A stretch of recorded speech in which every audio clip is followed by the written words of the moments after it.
Okay, thank you so much. Again, for folks who did not get a chance to hear me when we started, my name is Merrill Holloway. I'm the board chair for the North Carolina Employee Ownership Center, also the executive director for NC 100. I'm coming to you today from Rockingham County.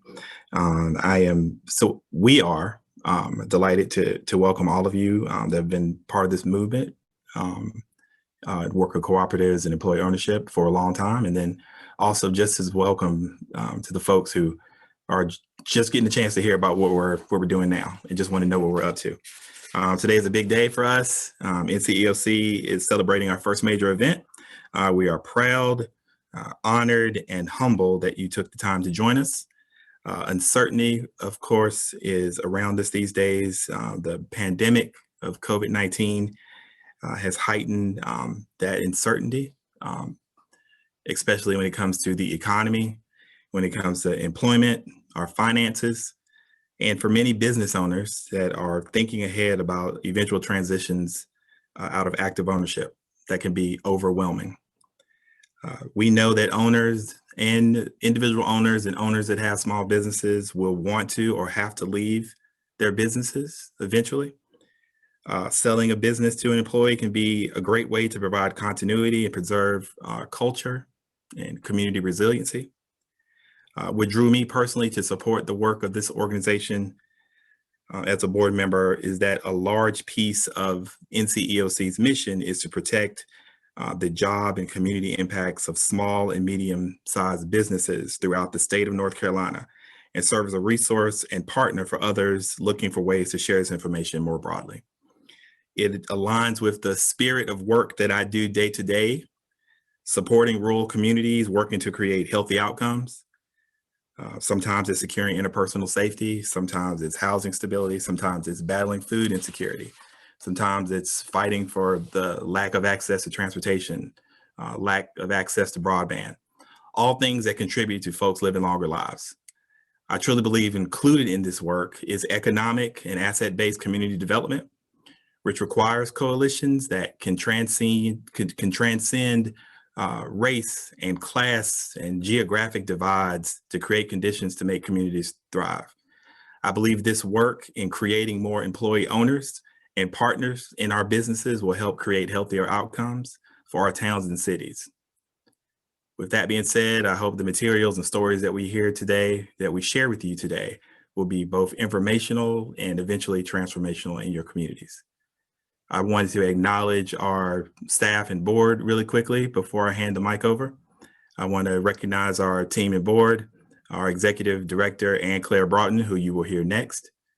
I want to recognize Austin Amendolia, who supports us operationally, and our fantastic group of board directors from across the state. You already heard from Molly Henstreet, who is our vice chair. Latasha Best-Gaddy serves our treasurer. Krista Wagner-Vinson is our secretary, and our other board members, esteemed board members, are Lindsay Crisp, Patrick McHugh, Steve Storkin, Steve Virgil, and Rudlin Volsey. Thanks again for joining us today. Oh, and there's our beautiful picture there in Greensboro. And I'm going to hand over the mic to Ann Claire. Thank you so much.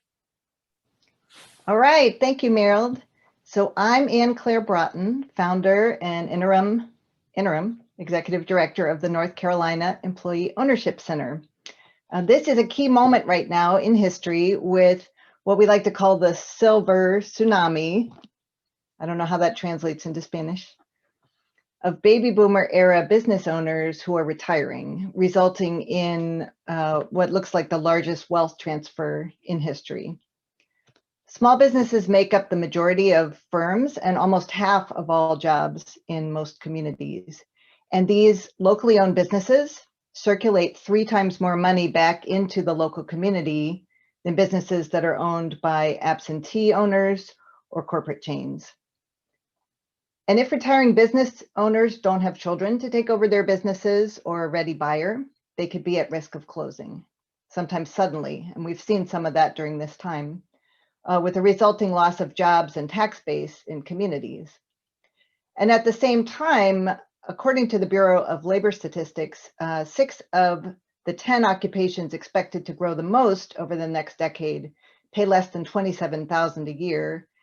And again, all this is during a time when many people are losing their jobs due to COVID. So people need good jobs with living wages and benefits, and communities need strong businesses that are anchored locally. So we know that a proven solution is employee ownership. And there's been a ton of research that shows that employee-owned businesses pay higher wages and better benefits. They're less likely to lay off employees during a time like this or a recession, and we have been seeing that. And they have much higher levels of engagement and productivity.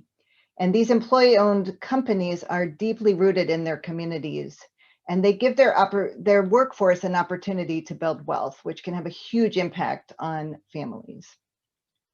In many cases, employee ownership also offers tax advantages to selling shareholders. We're not going to go into that today, but there's a lot on our website. The three main forms of employee ownership, two of which you'll hear about today, are employee stock ownership plans, or you'll often hear them called ESOPs. And these are employee benefit plans that are regulated by federal retirement law that can really help people build wealth.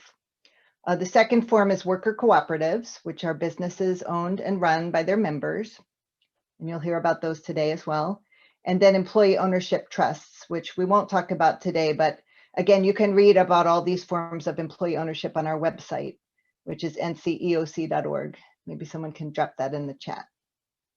So we created the North Carolina Employee Ownership Center to get the word out broadly throughout the state that employee ownership can be a fantastic solution for selling business owners, for workers, and for communities. And so the NCEOC is a hub for information about employee ownership in the state. And our goal is to convert many more businesses to employee ownership so they can then join many of the other great organizations like the ESOP Association. We're available to give presentations, to have one-on-one conversations with business owners and their advisors and economic developers about employee ownership. And we have a wide network of service providers that we can connect businesses with to help them decide if employee ownership is the right solution for them, and to assist with conversions if they decide to convert. To date, we started work a little over a year ago, and we've already engaged with a number of businesses throughout the state, and we'll continue to grow our work over the next year. We're now gearing up to hire a full-time staff person, which is super exciting, and so we'll be able to really extend our work. So today's event is in honor of Employee Ownership Month, which is October. For North Carolina employee-owned businesses, so 2 worker co-ops and 2 ESOPs are going to tell their stories about how being employee-owned makes their companies stronger and more resilient while having a very positive impact on people's lives. So we're going to hear a mix of stories. Some will be from company leaders sharing about how employee ownership plays out in their businesses day to day. And then we'll also hear from some worker owners sharing very personally what being part of an employee-owned company has meant to them. So we hope that you will be inspired by all their stories, and you'll be eager to learn more about employee ownership and engage with us. So before we get to those stories, we want to thank our partners, especially the Employee Ownership Expansion Network, which helped us get started, the Democracy at Work Institute, City of Durham, North Carolina, we've been working with, you'll hear a little bit about, the Greater Durham Black Chamber of Commerce, and the Industrial Commons. And then we also want to thank our associated service providers. So Blue Ridge ESOP Associates, Carolina Common Enterprise, OBM Associates, Ownership Consulting, and Prairie Capital Advisors. And Tucker and Meltzer Valuation Advisors.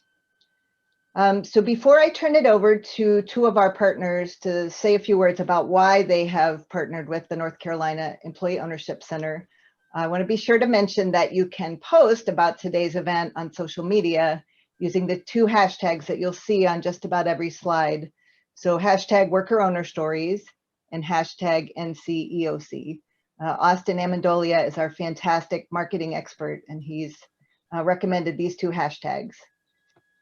And now I'd like to turn it over to Andre Pettigrew from the City of Durham. Thank you, Anne Claire. On behalf of the City of Durham, I want to welcome you all to this seminar and this conference. My name is Andre Pettigrew. I'm the Director of the Office of Economic and Workforce Development. And I also want to congratulate Ann Claire and Merrill and the board for the great work that you've been doing in this area.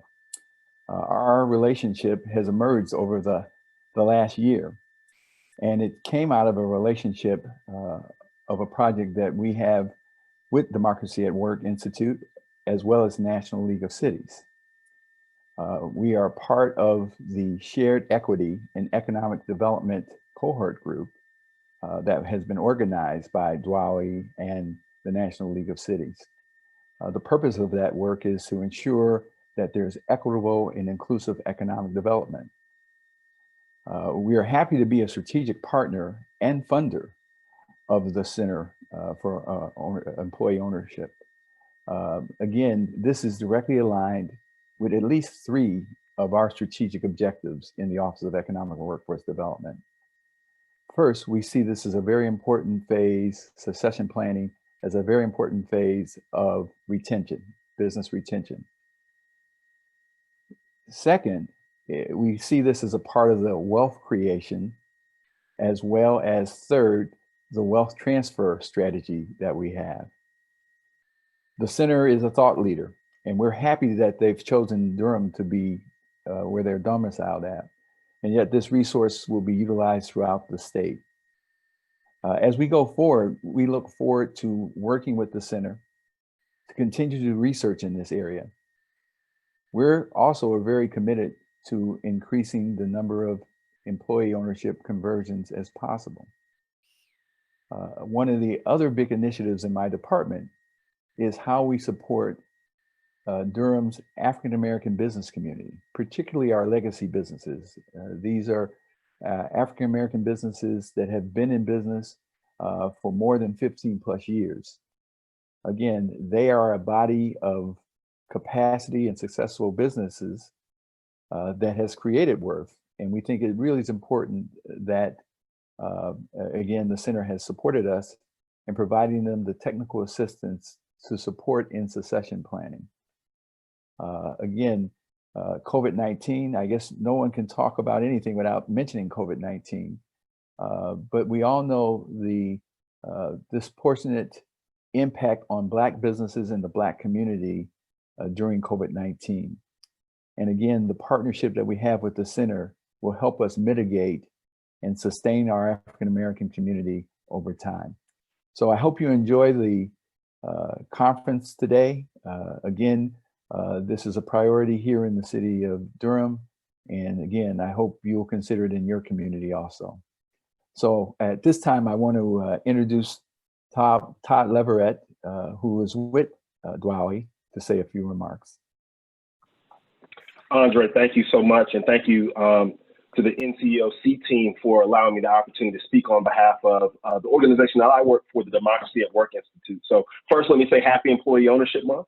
And then I'll introduce myself again. My name is Todd Leverett. I am Program Manager of Legacy Business Initiatives at the Democracy at Work Institute, where I work specifically on a program known as the Legacy Fund, which is a fund that looks to scale employee ownership using impact capital and specifically focused on workforces of color and immigrant workforces across the United States. So very happy to be here today in that role, in my roles at DWAWI.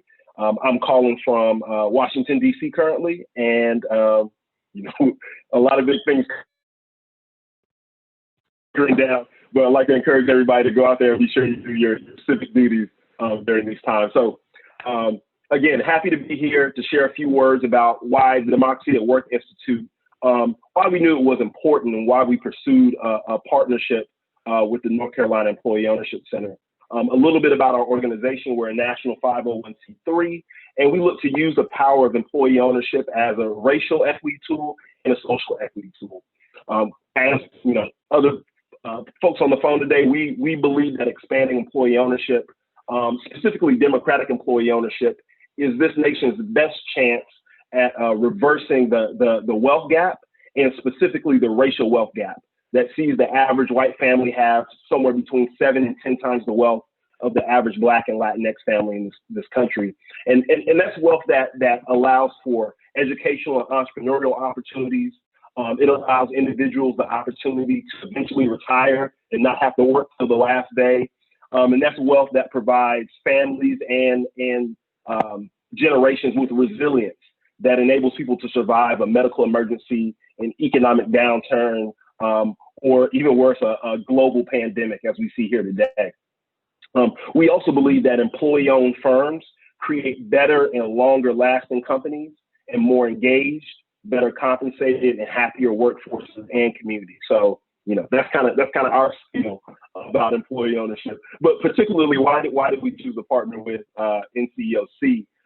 We as an organization knew, because we had the data, that if you want to catalyze employee ownership and employee-owned businesses in a place, it is important that there be an organization or an institution, whether that's a co-op development organization or a local or state government that supports employee ownership, or a state employee ownership center. We knew that it was important for an organization like that to be located on the ground in those places. And again, the data supports that, full stop.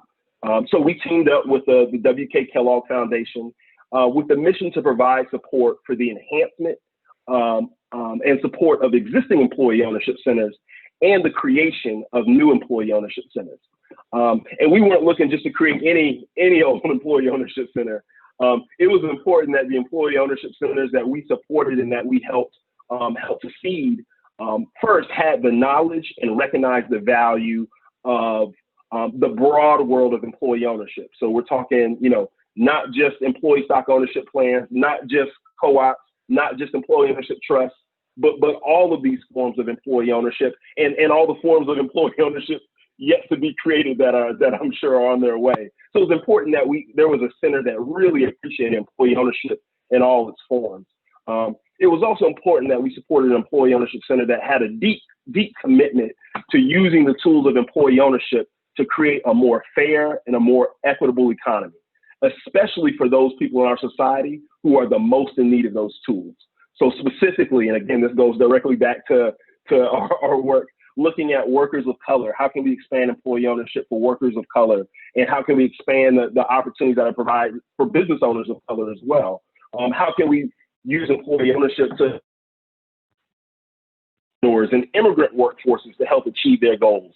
How can we help employee ownership to help rural workforces, low and moderate income workers, and anybody in our society who works hard, does their part, and for any number of reasons is excluded from opportunities to build wealth and a better future for themselves and their families, and to have high quality work.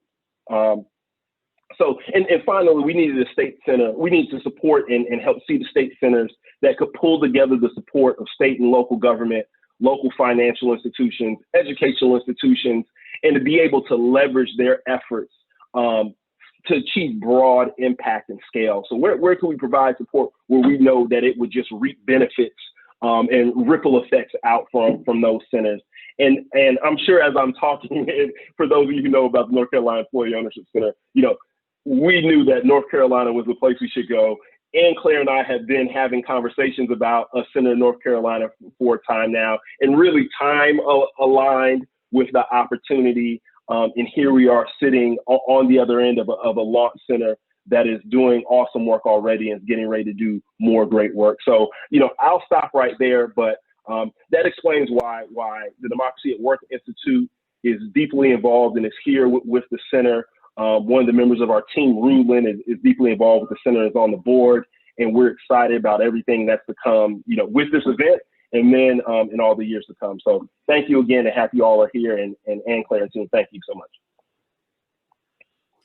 Thank you, Todd. That's great context. Thank you, Todd. Thank you, Andre. Thank you, Ann Claire, for giving folks context of why we're here. So now we're going to get to our stories. We have a panel of ESOPs and cooperatives, and I'm going to here we go. Yeah, so you see who our speakers are, our companies and ESOPs. So in order, it will be Christy Allman, who's the Vice President of Product Development and Marketing for Valdez Weavers. Our next speaker will be Walter Vicente, who is an employee owner at Opportunity Threads. You'll get a chance to hear from him. We have Gail Merritt, who is the CFO for Salem Fabrication Technologies Group, and they are out of Forsyth County, Winston-Salem. And we have Mike Willard, who is the CEO of Salem Fabrication Technologies Group. So they will be presenting together. And then we will hear from Miriam Porras, who is a cooperative developer and loan officer for Poder Emma, and they are in the western part of the state, Asheville, North Carolina. So we'll start with you, Christy. If you will share your story and what you wanted to share with the group, folks here on the line, about the value of an ESOP at Valdez Weavers. No problem. Thank you so much, Meryl, and I'm happy to be here. Again, I'm Christy Almond, the Vice President of Product Development and Marketing for Valdez Weavers, and I'm thrilled to be part of the event today. Valdez Weavers is the leading designer and manufacturer of decorative textiles for the use in residential and contract markets in the United States. And residential fabric use would be your upholstery, your sofa, your bedding, your drapery.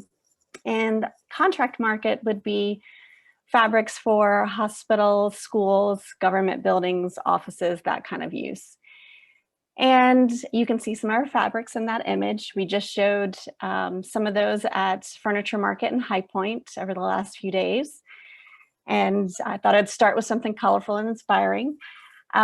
We have about 850 associates, and we've been in business for 105 years this year, so really proud of that story.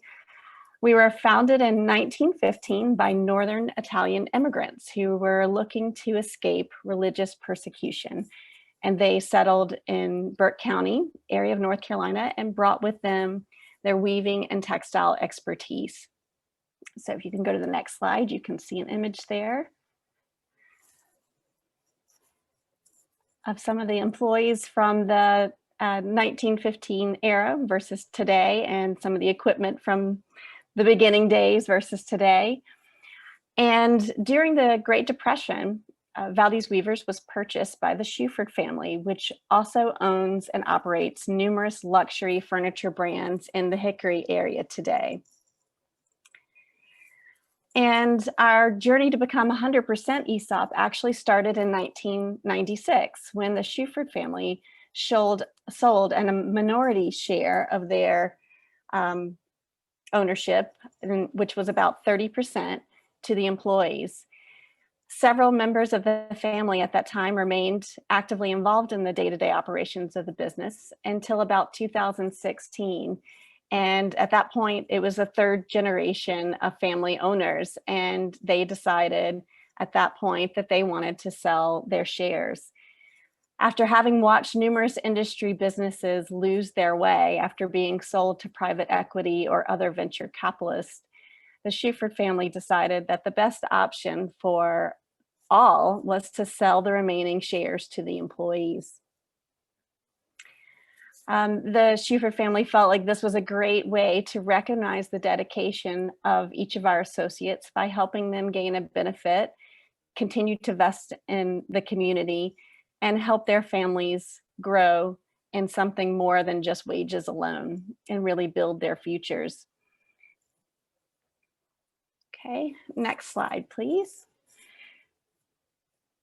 We have actively worked to develop our own ESOP committee, and using other ESOP companies' success stories as benchmarks, including opportunity threads, which we'll speak today.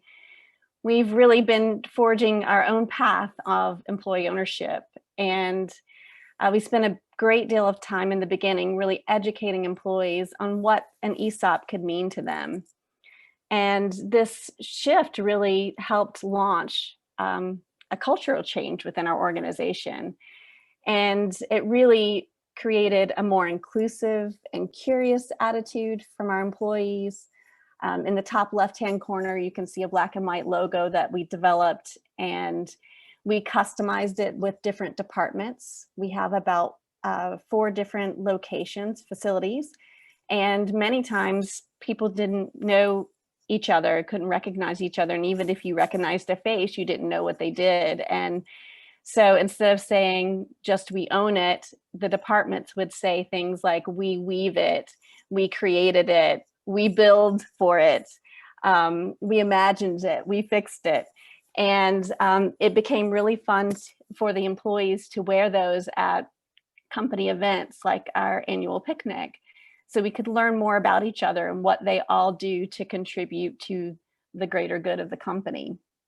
We also started to develop employee spotlights. You can see a photograph from a video of that, where we have clips where we ask people how they joined the company, what they've done, what their career path has been, and help show people that it's not just a job. We want to develop careers where people can learn and grow within the organization.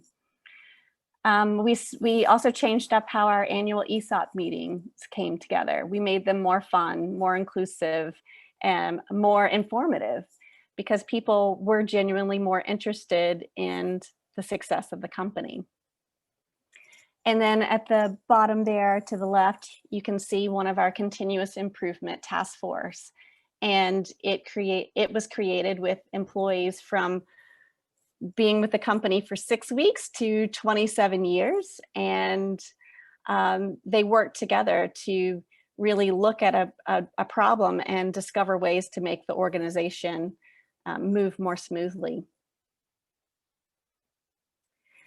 And when COVID hit, that of course presented a whole new set of challenges.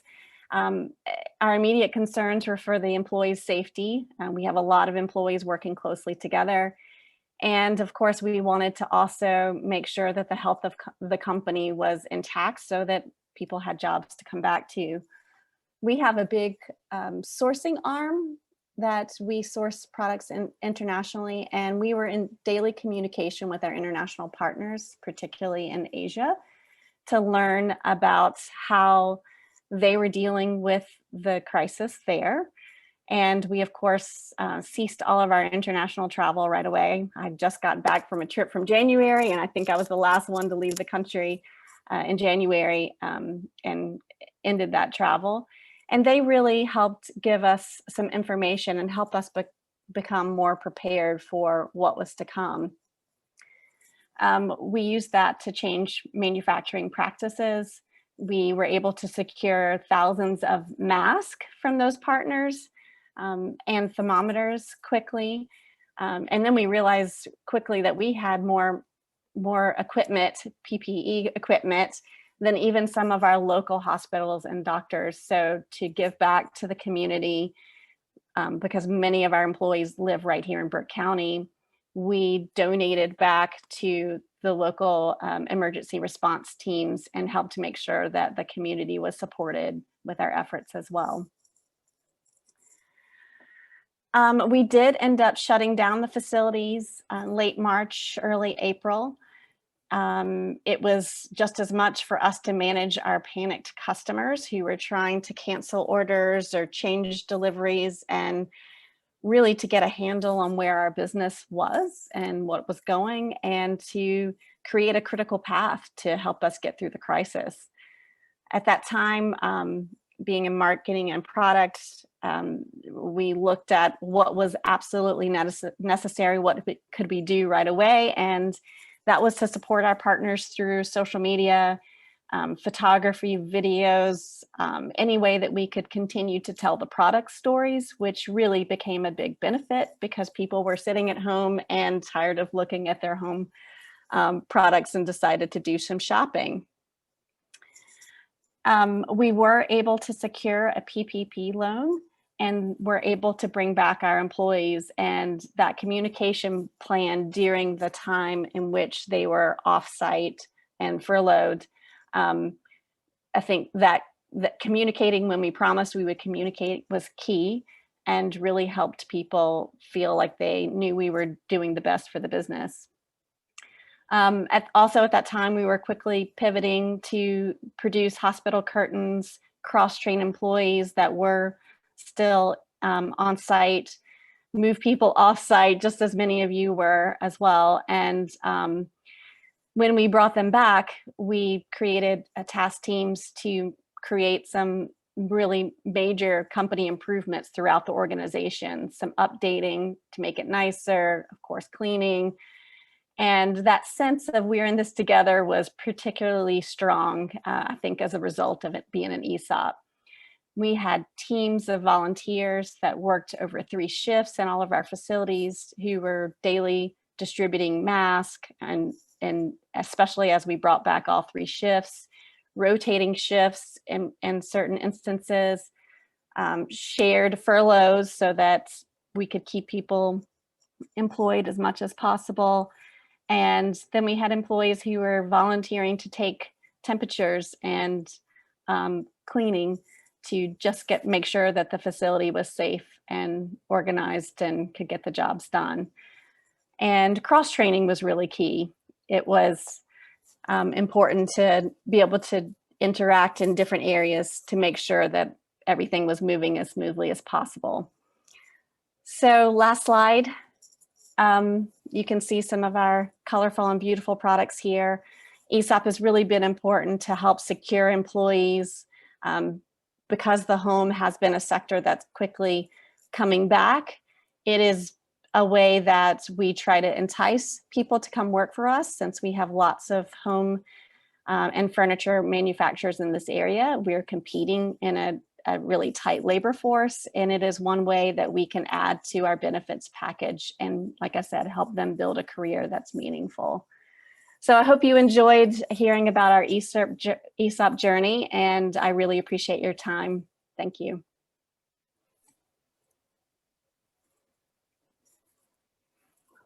Thank you, Christy. Really appreciate that. The rich history, the willingness to foster that environment of inclusiveness and pivoting through these tough times and provide support for your employee owners.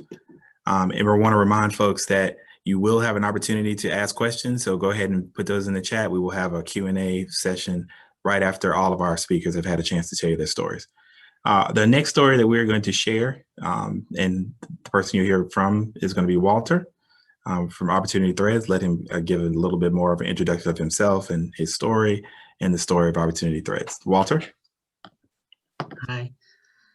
So good afternoon, everyone. Hope you all of you are doing well. I first want to say thank you for giving me the opportunity to speak today. So my name is Walter Vicente, and today I'll be telling you about my story and how I got to Opportunity Threads.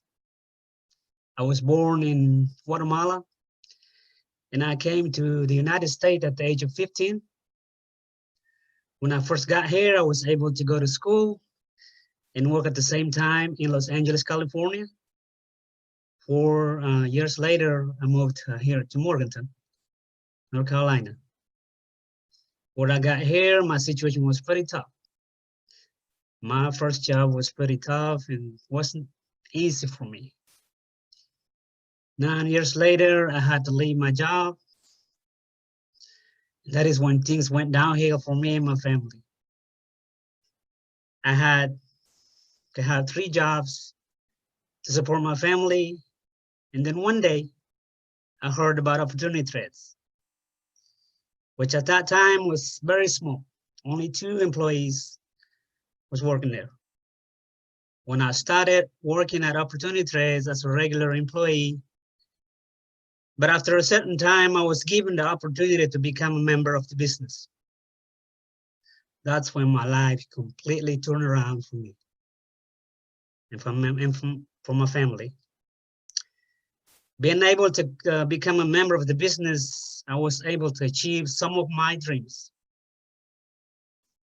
One of my dreams was to be able to become my own boss and be a leadership to the people that work at Opportunity Threads. I want to be able to help the people and give them the opportunities that can help them and their families to have a better future. Currently, Opportunity Threads has 58 employees, including members. And one of our goals that we had accomplished was to buy our own building. We now have a 30,000 square foot building that was a former sewing plant, Action Sport. You can see that. And we hope to continue growing and to create more jobs to help the people of our community. We have about 10 different clients. And I want to take the opportunity, one of our biggest clients is Project Repack. Well, it's really hard to see, I think. And so we make memory blankets for people from all across the United States. Each week, we upcycle about 60,000 t-shirts. So these are shirts that we prevent from going into the landfill. Another one of our favorite products is called Veggie Bags. Maybe this one you can see better. They help people store vegetables longer so their food don't spoil. They are based in North Carolina, and they share their profit with us, and we give to our foundation. So lastly, one of our biggest accomplishments was to give back to the people of our home country, Guatemala. So the other members and I, we created a foundation called Mayan, the next generation, Maya para la nueva generación. So our purpose is to provide students in Guatemala with scholarships so they can continue in school and pursue a career. We wanted to give these students an opportunity like this because I personally and the other members here at OTA did not have that chance to have the opportunity like this. So that was just a little of my story. And again, like I said, we recently added about 20 jobs. We got a lot of new hires. And one interesting that we have, we created second shift, and we have a lot of senior high school students. There are about 10 or 12 students that work here. They make a lot, more money than what they would do in a restaurant. They are about 10, they're all senior high schoolers. So those are the things that we're doing. It's just so amazing how we been growing up. And then, like I said, we will continue, we want to continue to create, more jobs and help people. And we have also helped the community here, churches, schools. We have given a lot to the schools, churches of our communities. Most of our workers here, they go to churches, and then we help them out. We give them, just about twice a year, we give them, a donation to the churches. So that was a little of my story, and I want to thank you for listening to me, and thank you so much. Thank you, Walter. I really appreciated hearing your little bit of your personal story. I can tell that there's a lot of pride in what you were able to do in supporting folks in Guatemala, and that perspective as an employee owner, a sense of agency really resonated with me. I hope that did with the rest of the folks. Thank you so much. Our next presenter will be Gail and Mike from Salem Fabricating. And we will hear a little bit of your story, 100% employee-owned organization out of Forsyth County. Thank you, Merrill. I'm going to lead it off, and Gail and I are going to tag team the presentation today. First, I wanted to let everyone know that on October 1st, we went through a rebranding effort. And if you've never gone through a rebranding effort, it's a lot of fun. You should try it sometime. So we switched our name from Salem Distributing Company to Salem Fabrication Technologies Group. And that better reflects exactly what we do, because we do add a lot of technological skill to the products we sell. So we're a wholesale distributor, okay? We are in the glass fabricating business. And what that means to the end consumer, we sell any type of equipment that will touch glass. So some of the consumer uses might be mirrors, glass tabletops, large glass entrance doors that you see in the malls, maybe your glass shower door. So again, anything that touches glass, we sell those products, both for residential and commercial. We have 80 employees. We have about 45 or so employees based here in Winston-Salem.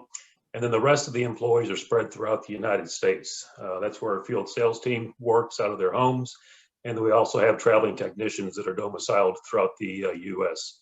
Those traveling technicians will install equipment, repair equipment, and service the customer's needs. We were incorporated in the early 70s, and I'll turn it over to Gail, and she'll talk about our Esop journey when that began. Okay, if you want to show the next slide.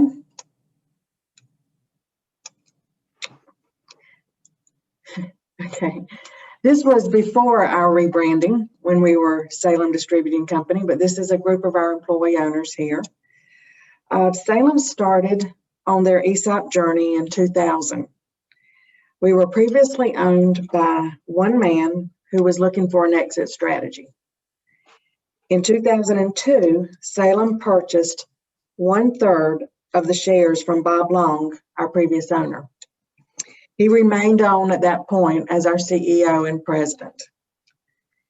Then in 2005, after paying off the first loan, we were able to purchase the second 2/3 of the company and became 100% employee owned. In 2006, we became an S Corp ESOP, and we've really enjoyed the additional tax savings that has provided. Mike? I'll talk next about how has COVID-19 affected our company. Of course, it's affected every one of us on the phone or on the Zoom call right now. Biggest thing that happened when we shut down the office in mid-March, most of our employees began working remotely. There were a handful of us that continued to work in the office every day.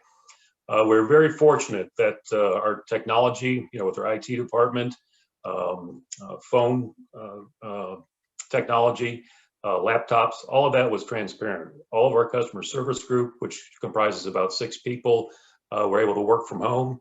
We're able to transfer calls, the incoming calls from our customers, right to their homes, and it was really seamless. We got no customer complaints for lost orders, missed orders, things like that. So we're very, very fortunate with that. Our traveling techs, they continued to travel for a little bit during late March, but they were shut down in early April. It was just unsafe to travel, and of course, our customers didn't want people coming in the office. As far as the management team, we were very flexible with our employees. Biggest thing was, what do I do with my kids? I've got kids at home. I don't have daycare anymore. And so we were very flexible with each and every employee. A lot of them were able to work from home and take care of their kids simultaneously. But we also had some of our employees' children running around the office as well. We still have them to this day, as a matter of fact. So we're trying to be kinder and gentler, if you will. And I think we are that type of company, and we'll continue to remain flexible going forward. Salem has also built a strong ownership culture over the last 20 years. And it's been a challenge to continue this through the COVID-19 pandemic. This is primarily due to the remote work environment that we have now. We often say that we educate, advocate, and celebrate employee ownership. In the next slide, you can see this particular slide was an event where Virginia Fox, our representative, visited Salem. We have a good relationship with Representative Fox, and we advocate on behalf of ESOP here in our office, in our home, as well as on the Hill in DC when we're there. And the next slide is also of Virginia Fox and Mike. This is where Mike is showing Representative Fox the tour of our facility. So as you can imagine, most of our education, our advocation, and our celebration is done face-to-face. So we have continued to look for ways to engage our employee owners through this pandemic. It is challenging. Our ESOP committee has been creative with activities including doing ESOP education games by Zoom. and even doing a brown bag breakfast instead of a full-blown face-to-face breakfast. So you stopped by and picked up a bag instead of sitting down with your coworkers and having a meal. It's been challenging, but our culture still shines through, our employee ownership culture, and we continue to look for ways to keep our employees engaged. I think, Gail, one of the biggest pivots we made was with our field sales team. Our sales reps have large territories throughout the United States, and once again, we shut everything down in March, excuse me, and our sales team had to start selling virtually. Well, we don't know how to do that, so we helped our sales team accomplish that. We've started virtual sales training with a company in Greensboro, and it's just a new way to sell. Probably half of our customers will see us right now. The other half don't want visitors in the plant. So that's going to be a continual challenge. And, COVID has changed business forever. I think we've all found out that we don't need to go into an office. You can work remotely and just be equally effective. As far as travel, we import our equipment from Europe as well as Asia. As we heard earlier, those Asia trips are no more, European trips as well. Trade shows, which are a big part of our business, have gone virtual now. Those are very challenging to convey your message, via a Zoom portal.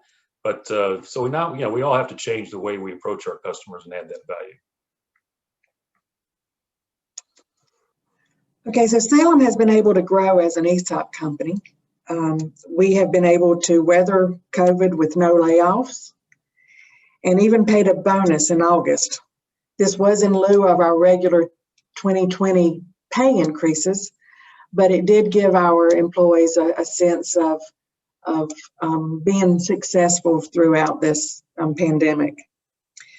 We practice open book management, and we teach our employee owners the basics of financials so they know how they contribute to our success and our bottom line on a day-to-day basis. During the pandemic, due to our strong, tight-knit culture and open book management, we have kept our employee owners informed of how our business is performing. This really gave them all a high level of comfort that they would have a job that they can depend on. I'll wrap it up. As far as company's plan going forward, what's made our culture just as strong as it has been, since COVID hit, is our communication plan. We had many Zoom meetings communicating the financial strength of our company. We let them know the status of the PPP loan, which we received. Talked about business conditions, so they knew the scorecard. And it's important because we practice open book management here. And if you check out open book management, which we fully endorse, you'll see the biggest thing there is the scorecard. Think about going to a football game. Of course, it's tough to go to a football game right now, but think about going to a football game and there's no scoreboard, and you arrived a little bit late, maybe in the second quarter, and nobody knows what the score is. So our employees know each and every day if we're winning or losing, and they like that. So going forward, 3 key words: communicate, communicate, communicate. We don't know what COVID has in store for us, during the upcoming months here, but our management team is poised to pivot and react to the needs of our employees to make sure they are safe and that our business continues to remain profitable going forward. Thank you very much. Thanks for inviting Gail and I. We really believe in employee ownership, and if I can ever ask any questions, feel free to, or answer any questions, feel free to contact me. Thank you. Thank you, Mike. Thank you, Gail. Really appreciate that story too. I hear there's a continued theme of agency for employee owners, and this transition, pivoting through COVID, being able to realize the tax savings and share the open book management process with folks. Really great story. Appreciate that. We have one more story that we're going to hear from, one more person that we're going to hear from, and that person is Miriam Porras with Poder Emma, and I will transition and let her share her story. Hola, muy buenas tardes. Muchas gracias al Centro de Propiedad de Empleados para Carolina del Norte. Pues como tengo muchos papeles que hago en mi vida, puse Poderema, pero hoy vengo a compartirles la historia de Chispas, en donde soy trabajadora dueña de esta cooperativa que es de manejo y de mantenimiento de propiedades. Eh, Chispas nace en medio de la pandemia de COVID-19 este año, y pues nace también a través de una historia de unidad en mi comunidad, de una comunidad que se une y que resuelve sus problemas, los reflexiona y se mueve adelante de una manera intencional para ir construyendo el destino que queremos aquí para nosotros. Yo soy inmigrante, emigré a los 18 años aquí. Me incorporé inmediatamente a la fuerza laboral. No tuve escuela regular, estudié como adulta, ya con mis hijos. Trabajaba un promedio de 90 horas a la semana cuando recién llegué y pues estudiaba también. Entonces, pues yo me inicié más que nada en esta comunidad, pues compartiendo con otras personas los retos que teníamos, la falta de acceso. Entonces, mi trasfondo es más de organización comunitaria. Entonces, conocí la organización comunitaria aquí en mi barrio y empezamos a todos a platicar, a reunirnos, a organizarnos a través de la educación popular. Nosotros creemos mucho en que la comunidad, el pueblo, tiene la sabiduría dentro de su experiencia de poder cambiar su realidad. Entonces nosotros comenzamos no por hacer cooperativas, sino más bien por resolver nuestros problemas en esos años. Nosotros queríamos resolver, en el 2006, pues se acabaron las licencias de conducir para las personas que no tenían un número de seguro social. Entonces comenzamos y hubo mucho ataque hacia nuestra comunidad, mucha persecución. Entonces nosotros comenzamos por organizar para resolver eso, para mantener nuestra comunidad tranquila, cuidada, sobre todo a nuestros hijos. Entonces entablamos una línea comunitaria que nos conectaba y nos ayudaba a comunicarnos para poder parar un poco el perfil racial y parar un poco los resultados que eran los retenes en nuestro barrio, que pues a veces terminaban en deportaciones, o también era un impacto económico para las familias súper grande, porque pues extraía bastante dinero de nosotros, y finalmente también porque traía terror a nuestra comunidad, porque ya abiertamente venían a hacer retenes a plena luz del día cuando nuestros hijos estaban bajando del autobús de la escuela. Entonces, más que nada, y voy a decir que nosotras las mujeres dijimos no, a nuestros hijos no los van a tocar, a nuestros hijos no los van a aterrorizar, porque tenemos derechos, somos personas y debemos de entablar una comunicación con la policía y con la fuerza del orden. Entonces, pues así empezamos. Después ya un camino más adelante fuimos conduciendo, nosotros les llamamos investigaciones participativas. Eso quiere decir que sale uno a la comunidad a preguntar qué la gente quiere, y a través de los años se fueron creando pequeñas organizaciones. Entonces era una organización para ver lo de los retenes, después creamos un grupo de danza folclórica, si es en la tercera diapositiva. Creamos un grupo de danza folclórica, un campamento de verano para nuestros hijos, y más allá pedimos espacio en las escuelas públicas aquí en el distrito de Erwin para poder traer un poco más de sensibilidad cultural, y un poco más de fuerza para nosotros las madres y los padres de poder participar en la educación de nuestros hijos, y así empujamos un poco de cambio de pólizas dentro de las escuelas del condado de Erwin. Y ya ahí, pues, habíamos organizado ya sobre, pues, si era redadas y retenes, educación de nuestros hijos, banquetas, todo lo que nosotros veíamos que era una necesidad y que nadie nos lo iba a arreglar, pues nosotros lo andábamos arreglando juntos en comunidad. Pero veíamos algo que realmente queríamos y que, o sea, nuestro lugar aquí es semiurbano y se ha ido desarrollando de una manera muy acelerada, entonces el cambio en los precios de la vivienda ya nos venía afectando mucho, más aparte otras cosas que nos marginan de ser propietarios, entonces se comenzó a organizar y a aprender sobre las cooperativas y cómo esto podía ser de beneficio para las personas de aquí.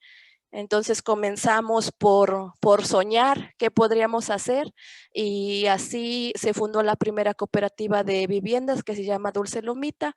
Ese piloto comenzó hace como 7 años atrás y a partir de ese modelo después logramos juntar 30 miembros de nuestra comunidad para adquirir un edificio comercial que fuera un establecimiento que diera lugar a proyectos comunitarios y a individuos comunitarios que sirvieran a la gente de acá. Así nació La Esperanza como un símbolo en nuestra comunidad de fuerza y de saber que todos juntos podemos lograr lo que nosotros queremos lograr a través de una economía solidaria.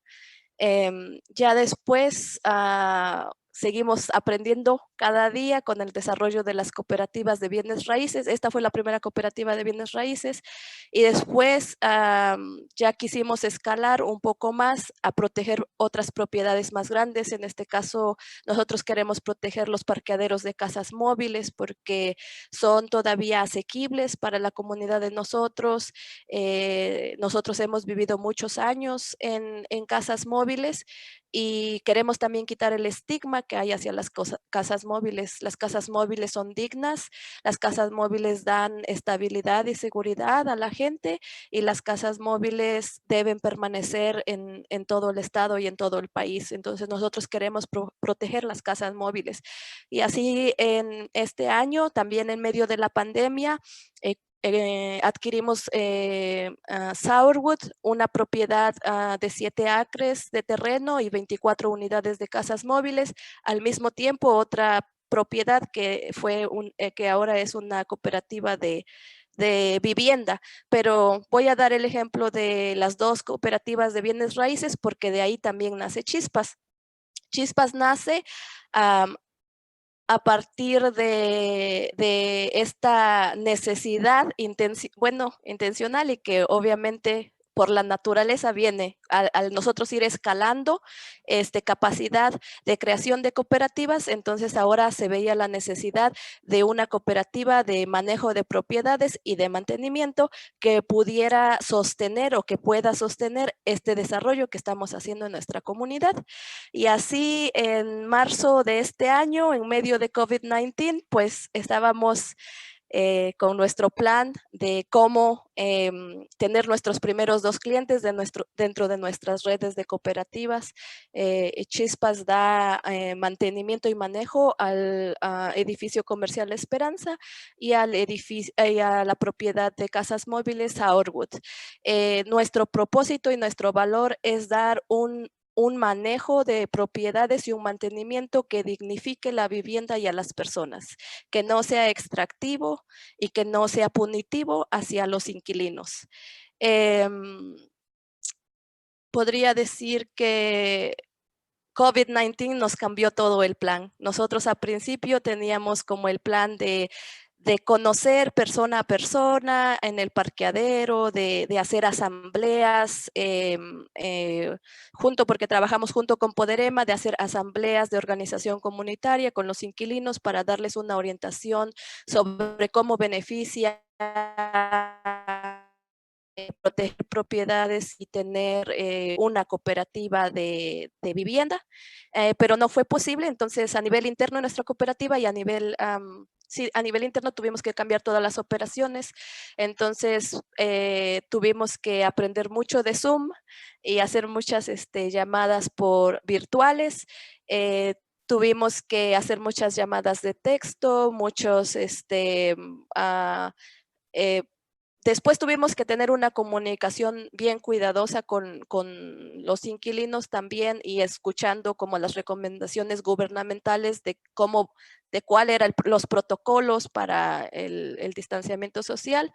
Entonces cambiamos eso, tuvimos que dar información a nuestros inquilinos sobre que íbamos a venir, que se había vendido la propiedad, pero que no tuvieran miedo porque no éramos una corporación, más bien que somos una cooperativa y tratando de informarles, también avisándoles que nosotros íbamos a conducir inspecciones de seguridad en sus viviendas para asegurar que tienen todo lo que necesitan, que va en el estándar de vivienda digna. Y sí, ahí le voy a dejar. Me ha gustado mucho compartir el día de hoy.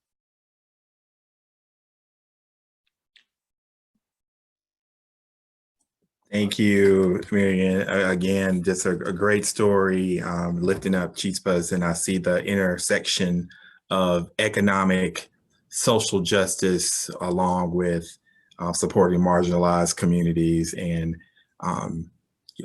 community development that is asset-based, making sure that you get the best out of your community by inclusionary practices. So really great story. These stories were really amazing.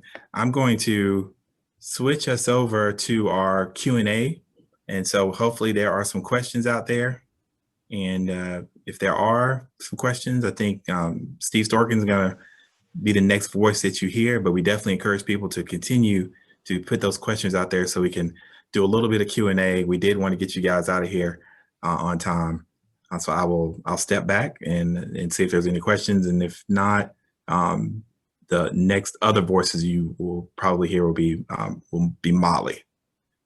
But let's see if we have any questions. And Meryl, there are just a few questions, so I will just throw them out as they came in, but we're happy to take more. One of the first questions that came in was for Walter. It says, we can tell you definitely have pride in your job, but what else does it mean to you to be an employee owner versus just an employee? What does it mean to be an employee owner? So it really means a lot for me because, like I said, you know. And I think Walter is on mute, so if someone could unmute Walter, maybe I can. There we go. Yeah. Nope, we're still muted. Right now? Okay, sorry about that. So yeah, I mean, it really means a lot for me and for the other members because, you know, I just don't really see, you know, business like this, you know, nationwide. It's just, you know, someone would just work for someone. I mean, you would not get to know that, you know, boss or the real boss and you know, what's, you know, the members and we are the own boss. I mean, we take decisions. We have meetings every week. We always talk about how we can support our employees, how we can find better ways to have, you know, the information out there so everyone can be part of the business. It is a challenge right now because, you know, there's a lot of the pandemic, the COVID-19 has changed a lot, and then a lot of our employees, they just want to work and go home quick. I mean, they just don't want to, they want to go home. So that's something I think that's the challenge that we have right now. But we're working hard. The members and I are working hard, and we're trying to find, you know, ways to find, you know, good information out there, and so everyone can, you know, be part of this business.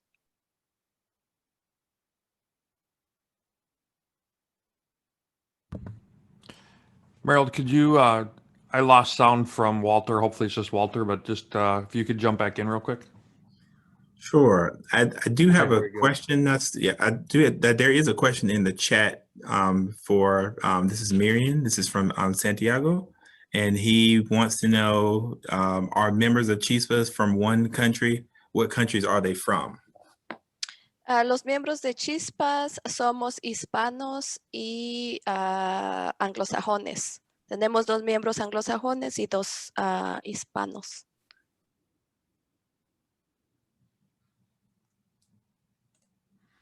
Y los que somos hispanos somos Meryl, de origen mexicano. Thank you, Miriam. Let's see if we have any other questions. Steve, are there other questions? I can hear you if you want to. Yep, I'm good. I've got two other questions. Okay. This came in and said, for all the speakers, do you think employee ownership has helped with your bottom line profitability in 2020? And if so, or if not, what do you think it would look like without employee ownership? So anybody can take that one. Si puedes repetir la pregunta más despacio, me interesa contestarla. Sure. For all the speakers, do you think employee ownership has helped with your bottom line or with your profitability in 2020? So without employee ownership, do you think you'd have less profits or more profits? Ok, pues somos una cooperativa recién nacida. So, para mi experiencia con... To my experience, talking with small businesses that I have seen here, we wouldn't have survived opening up during a pandemic. I have experienced in the birth of Chispas that I have at least secured having clients. So I don't know if this answers your question. Yes, thank you. Wondering if anybody else, maybe Salem or anybody else, Mike, if you've got any thoughts on that? Mm-hmm. Yeah, we've all taken a hit on the bottom line. So as far as employee ownership, improving your net income, obviously the answer is no. But I will tell you, the employees believe in the culture. They believe in the whole concept of ESOPs. They understand that their contribution each and every day affects their retirement balance when we pay out that distribution. So they get it, okay? And we kind of measure our employees in several ways, but one of the ways is, do they get it? Do they want it? Meaning, do they want the job? And do they have the capacity to do the job? And that's how we grade our employees every quarter. And I will tell you, during this pandemic, they all get it for sure. And they believe in the power of employee ownership. And I think that will have benefits to come for many more years down the road. Thanks, Mike. Meryl, the only other question came into chat, and it said, Katrina McGuire is interested to hear from the panelists on business owners to hear about how employees reacted to changing to employee-owned model. So I don't know who might want to take that one, who might have been around when you were not employee-owned to becoming employee-owned, what the reaction was, and maybe how long it took for them to kind of get on board. I'd love to comment on this one. It was a really big challenge to get people to some certain parts of our employees to get excited about it, because they were skeptical, even though we had a portion of our business as ESOP for a decade previously. The management team was trained to do workshops, and we did breakouts, and we went to their place, their areas of the company at their shifts. So we did presentations at 2 a.m. and 5 a.m. and different ways to come to them instead of forcing them in a scenario that was not comfortable, and listening. And it took a little while at the beginning. There was a lot of reluctancy, especially towards people that had not been around long enough as to what did this really mean for them. And so we started to use the term supersizing your retirement and breaking out numbers that really showed them what it looked like without that ESOP benefit, and that they did not need to do anything but to show up and do their job and to help find ways to add value to the company. And once that started to become a little bit more of a regular conversation, and honestly, that was probably up until 3 years ago. So 3 years into it, then they were really looking for ways. Hey, have we tried this? Has anybody thought about that? And it was much more natural. Thank you, Christy. Meryl, that is all I had from questions on our end. I guess there's one more that came in. What are the similarities or differences between being employee owned and being community owned? And I don't know who might be best to take that one. And if they could, we probably need about a 30 to 45-second answer on that, whoever wants to take it.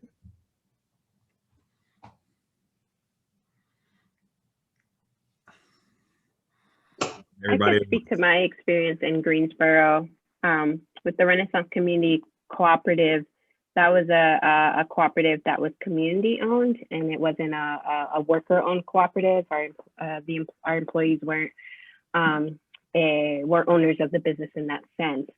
But it was a community owned grocery store in the sense that when we started the process and throughout the entire process, it was very focused on bringing in the community and uplifting the community and doing and working with the community to do to bring the grocery store, right? And it was a strategy for us to do cooperative development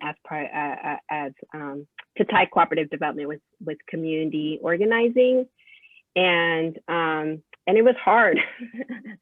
It was hard. It was very hard, and it was slow, and it was fruitful, right? To see the community show up to our monthly meetings, to discuss what paint color we're going to choose for our walls and what are the foods we're going to have in our grocery store, and for the community to feel that sense of like, you know, it wasn't a Walmart or a Harris Teeter or another organization that was coming in, right, to give us a grocery store, but that we as a community were bringing in our grocery store. And that was really, really powerful for us, and really important to us, right? And we made that decision that it was community ownership versus employee ownership was we made the decision to do community ownership with the possibility of looking into employee ownership in the future, but we did want it to be a community effort, and as Marian and anyone can speak to, it's hard work, and it's fruitful work. Thank you, Rutland. I want to take this time now to have Molly, if there's some reflections Molly would like to share, and then Ann Claire will close out and talk a little bit about how to engage with NCELC. I really have appreciated being part of this event today. So Molly, we'll hand it off to you. Thank you, Meryl. And I just want to appreciate everyone that made this happen. There's a lot of back-end technical things going on that helps everyone really have their voice lifted up and participate. And it really lifts up, this is our beginning of the center, but it also really lifts up the spirit of what we want the center to be moving forward. We really want it to represent all of North Carolina. Often you have centers that just represent the urban areas or the capitals of that state, but we want the center to truly represent all the regions of our community and state and all the communities that call North Carolina home. And so I think it's just a really wonderful representation of what we want the center to be. We want it to be about education and sharing and about connectivity. And that's really what it's going to be about today. And I learned a lot today. And so we want the center to be about learning more about employee ownership. And I love what Meryl said, all those models that we know are out there and all those models that we might create here in North Carolina as more and more people look to us. I want to lift up just another example, and we'll put the video in the chat, but one thing that our community also did during COVID-19 is we talk about being big by being small together. And so the opportunity threads is also part of the Carolina Textile District, which is what we really kind of look at almost as like an industry cooperative of small manufacturers coming together. And I think I saw Trotter Sewing call in at the beginning. So they're one of our phenomenal partners, members of the Carolina Textile District. And one thing we did during COVID was pull together more than 60 manufacturers to make face masks and PPE that filled the state stockpiles that put masks on children in our schools and in our hospitals. And we made over, I think in the end, almost close to 800,000 units. And we paid out over $2 million to small manufacturers to keep them working. So I think this is just the wonderful nature of how people are working together to make our economy work. And I love just the folks on the call, whether how our supply chains are working together and how we're pulling together to really be that economy that we want, whether our company has been there for 120 years, I think I got that right, Christy, to just a few months. I think this is the economy that we all want to shape, and we want it to work for everyone. So I'm so proud to be part of this. I'm proud to be in an employee-owned company and part of this movement. And I really am looking forward to everybody joining us and really making the future that we want bright for all North Carolinians. So thank you for joining and all the effort that went into today. All right, so I'm going to wrap it up. Again, thank you so much for being here, everyone. And thank you to our amazing speakers for telling these stories that really give us a picture of different ways that employee ownership can look. And so we saw Put Our Emma and Opportunity Threads that were founded as cooperatives to meet the needs of the community for housing, for jobs. And then we also saw businesses that converted to employee ownership. So Valdez, that had been around for so many years, and Salem as well, that the owner decided to sell to the people that helped to create the value. And then we've seen during this tough time that they've been able to communicate well with their employees. Everyone knows where they stand. They were able to support each other, able to change how business is done. I love the story of Valdez actually stocking up on PPE and then donating it back to the emergency responders in their area. So a wonderful sort of cross section of how employee ownership might look in different communities, in different settings. So going forward, we would love you to engage with the North Carolina Employee Ownership Center. Follow us on social media, Facebook, LinkedIn, and Twitter. Sign up for our email newsletter. Feel free to set up a call with us to talk about your needs. We come into communities, we give talks about employee ownership, we give presentations. We certainly accept donations. So some of you donated when you signed up for this. We really appreciate that. Do fill out your evaluation that Austin is going to drop into the chat, and we'll also send out tomorrow in an email. And then finally, I wanted to let you know that we are going to stay on the Zoom for another hour or so, as long as people are interested, to have more casual conversation. Maybe some of the speakers can stay, they may not be able to, but yeah, feel free to stay and have some conversation about employee ownership. And we may even watch the Opportunity Threads and Industrial Commons video about the amazing partnership they pulled together during this, this tricky time. So thank you all so much, and please be in touch.